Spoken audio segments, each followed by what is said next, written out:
From Bill Burr eviscerating Joe's macho act Now who's the bitch, about Joe? it.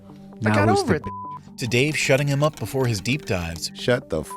What the f are you talking about? here are 9 comedians who humiliated Joe Rogan on his own show. Starting with Mark Normand, who has zero hesitation in roasting Joe to his face. Now you're a fucking Renaissance guy. You're all over the road. You got 12 hobbies and 2 kids. You're living. I got And 3 you're- kids. 3? Sorry. Thought one died. See, we're learning. Wow. Love of language. Boy, Bringing it it doesn't back. even look right. If someone sent me that in a text, I'd be like, you verbose piece of shit. Verbose is not bad either there, fatty. And when Joe demonstrated his flexibility in another episode, Mark folded him for good. If you can bend your head and go fully flat, where First do of you all- think your face is? First Where's of all, your dick? you don't have a neck, so how can you get over that far? Just show us your dick. I have a neck under all this other shit. Wait, you Wait, can you- suck your own dick? What are you doing here? I'm pretty sure. What's the money? I know. All that money? Who There's no needs it? point. Later, when Joe started deep diving into his theory black hole, Mark pulled him back with a reality check he rarely got. And then years and years later, the Freedom of Information Act comes out, and they realize that there was no real event, and then it's just bull. Do you remember that History senator? lesson? Do you remember that senator? Who, Oh, dude, you didn't like that. You're right. Joking. Like I got a little Nice high. going, Mark. I was a little Sorry, verbose Joe. there. I didn't wanna hurt you. It's What's your accurate. problem, Mark? Getting a podcast check here, Joe would soon get a Kong-sized physical check when Mark came in like Godzilla. This thing disappears in my hand. Look That's at this. perfect. How little that is. You so got a perfect. crazy gorilla monkeypox hand. Look Look at that thing. You got Gee, look at that. dude. You're going to climb the Empire State. For real, you look like a gorilla up on stage. Someone in my ancestor fucked a monkey. You're a silver hack. But the final roast that stung Joe the most was when Mark detonated his entire comedy career in one line. They parked this truck at the base of the building and blew it up. But if you look at the building's blown outward. Whoa. Like it's blown out. Now, I'm obviously not a fucking bomb expert, but I talked to one. You should and see he your was- act. While Mark was just busting Joe's balls, veteran comedian Jeff Garland meant every word of his destruction when he saw Joe's stool-humping bit. I have to distract him. You're the best ever. I never come with other guys. I came 8 times with you. No, just 500 million years of DNA. No thinking. When he comes, his whole body just erupts.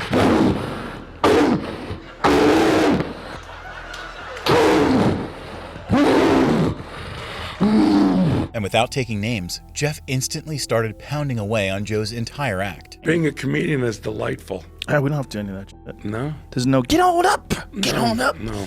And by the way, when you see someone moving around like that on stage, I will bet you every penny I have they're not funny. I can watch and tell how, whether the comedy's coming to them or whether they're pushing it. Even as Joe tried to defend himself, Jeff kept showing him his place. And most of the move around people are pushing it. But They're Jim selling. Carrey was a move around guy. He was always really But- funny. But move around in a different sort of way. There's Doing exceptions. character- Well, there's exceptions to all stuff, like Right. all things. But in this sort of way, I'm talking about when someone just stands there and talks, and then they're doing some sort of movement, it's not good. With Joe comparing himself to Jim Carrey, Jeff showed him the difference between genius and stool grinding. I'm talking about people that just oversell by I see what you're saying. physicalizing what should be just funny the way you say it.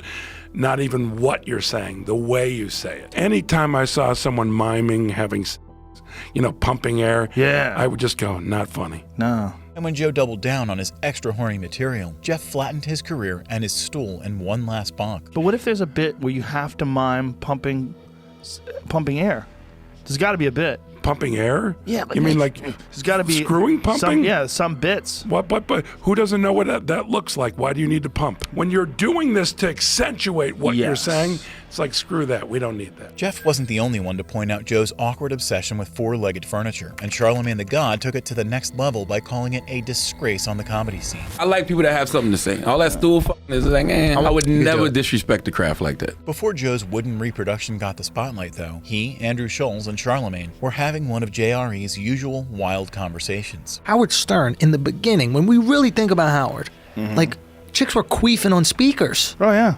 That was a normal thing in a Howard Stern radio show is come in, who has the loudest queef on the speaker. They're lucky that Tiffany Haddish wasn't around back then. Oh, because it would be over. She sticks that microphone in her pussy. She makes a cannon sound. But when Charlemagne shifted gears mid-topic, Joe was not prepared for the extra personal destruction coming his way. Is that the equivalent of a guy stool? Like on comedy? Oh, yeah. No, well, there's not a lot of women Shar that can has do kind of that, an though. elitist approach to comedy. It's quite interesting. He likes bars, he says. He likes jokes. He doesn't like stool. Stool, if it's the right bit, can be funny. And just like Jeff, Charlemagne subtly pointed out the class difference between actually good comedians and, well, whatever Joe is. I'm trying to think if Eddie the stool. I imagine Remember nobody. Eddie no stool, bro.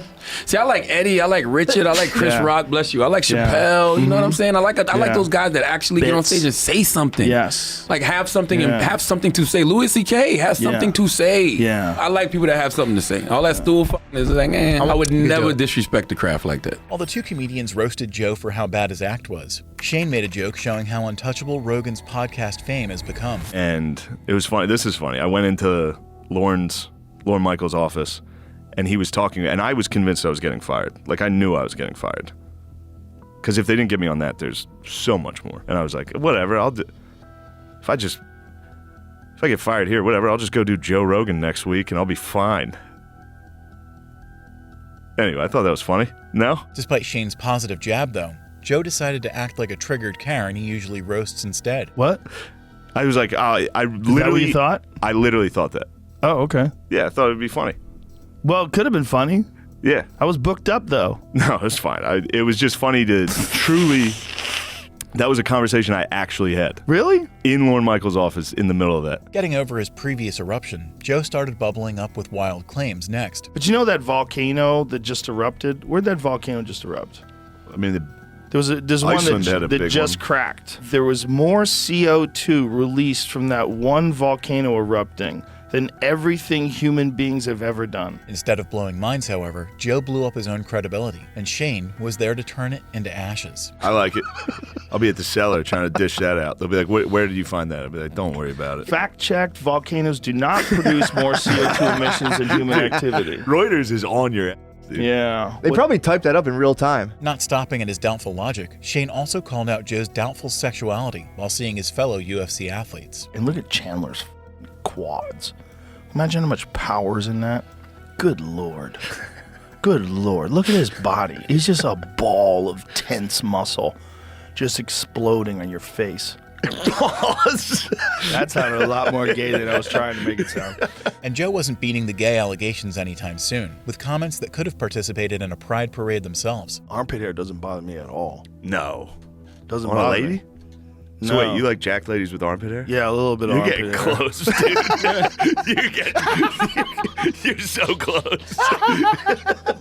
Yeah, I like a good buzz cut. I like them bald. Yeah, I like a bald lady. She can wear a wig. Yeah, she can You can be a different hairstyle every night. Joe tried to fight back with his martial arts book flex, only for Shane to roundhouse kick his dignity again. This is like kickboxing in the 1980s. I read this guy's book. I started running stairs because of this. You dude. read a kickboxer's book? Oh yeah, I You read. dumb as I then read. I did sit-ups, and then I kicked that guy in the fucking head. If Who's this that? didn't work out, you would have been the dumbest motherfucker. Most annoying guy at the factory. But the victim of Shane's last mockery was Joe's own pet, which Shane signed up for a psychological evaluation. No, She's been here, Yeah, only for a brief Just period of two time. chords.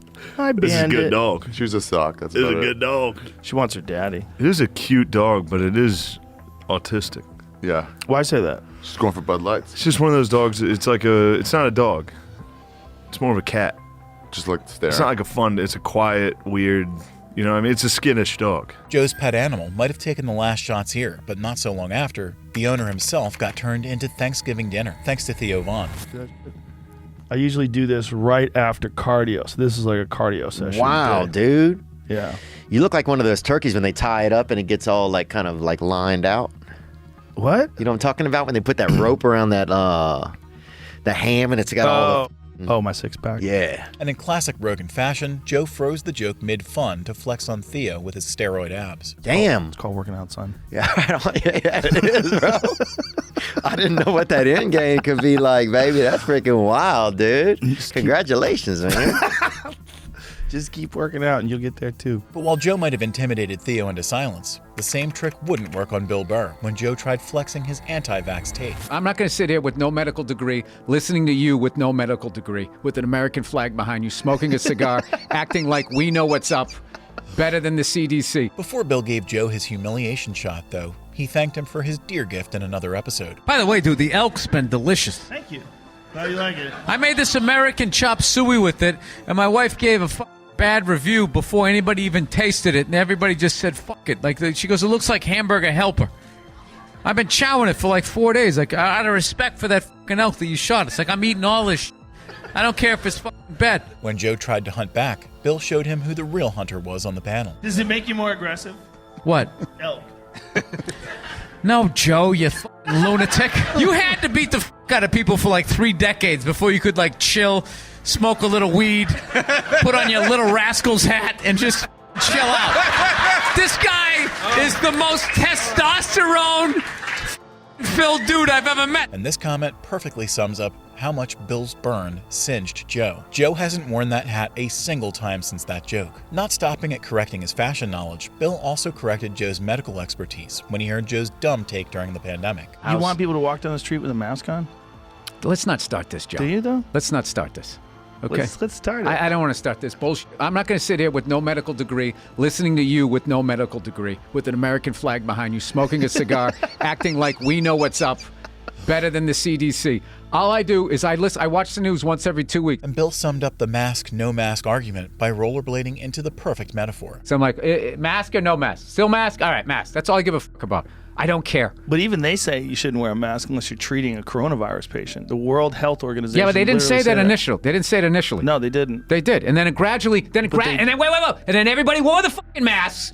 This is like rollerblading. Everybody fucking rollerbladed, and then there was that one fucking homophobic joke, and then everybody acted like they never did it. The more Joe tried to rebuke after that, the more Bill tightened Joe's N95 mask. We all wore masks, and then all of a sudden, people are fucking sitting there.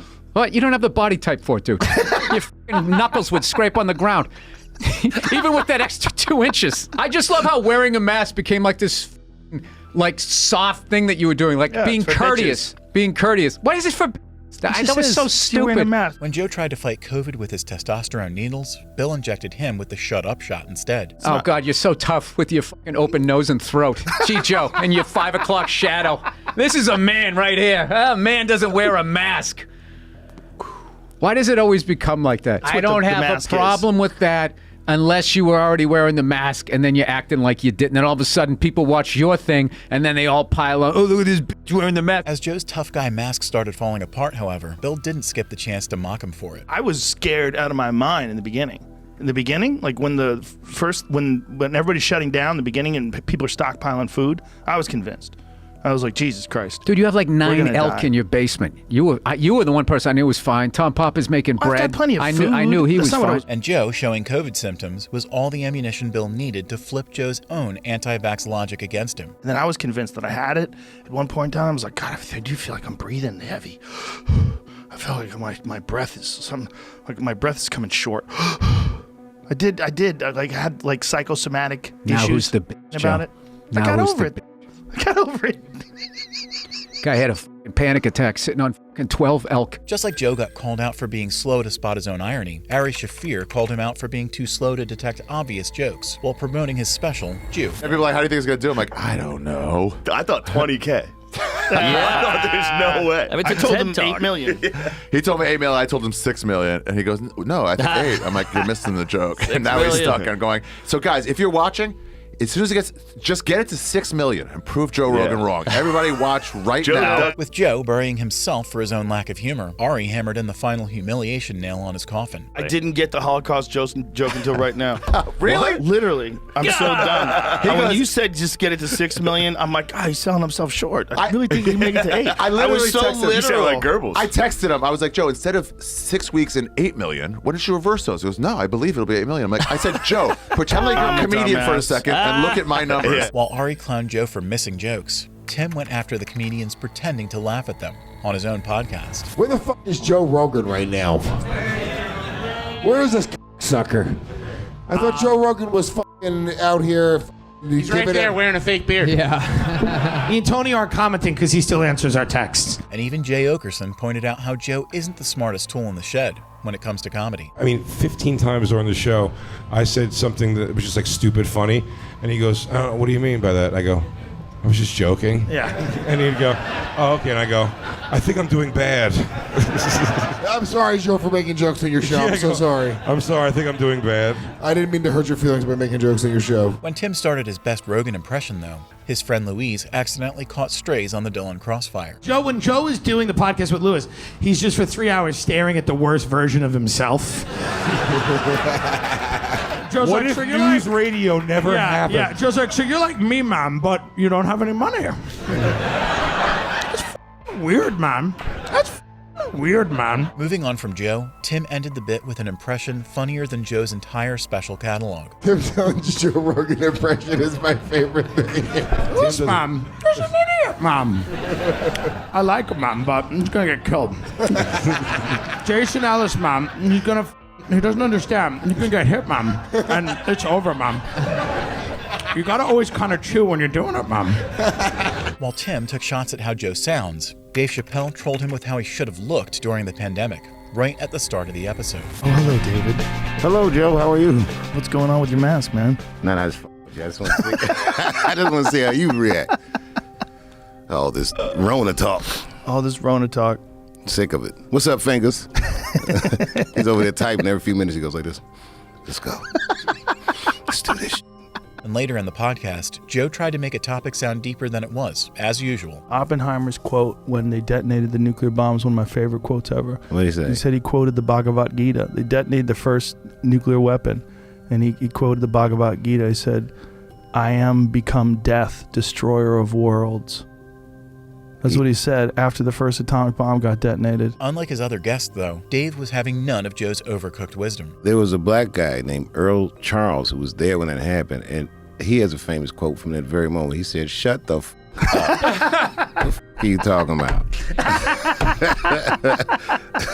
What is he talking about? Proving that comedians like Dave leave no chance to roast Joe's pseudo-intellectual BS on his own show.